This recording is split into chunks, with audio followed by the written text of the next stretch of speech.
Государственная измена, переход на сторону врага во время вооруженного конфликта и дезертирство. В Дарницком районном суде Киева военная прокуратура объявила обвинение бывшему украинскому военнослужащему, крымчанину Максиму Одинцову. До аннексии прапорщик Одинцов служил радистом-стрелком в вертолетном отряде в Новофедоровке в Саках. После аннексии полуострова отказался прибыть на новое место службы в Николаев и перешел на службу в российскую армию. 20 ноября прошлого года СБУ задержала его на админгранице с Крымом. Коллегия судей начала рассмотрение дела по существу. Сам Одинцов заявил, что с квалификацией обвинения не согласен.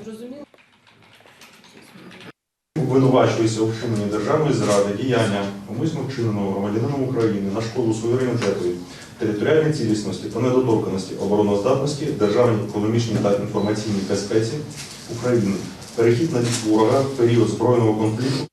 У тієї кваліфікації, яку оголосив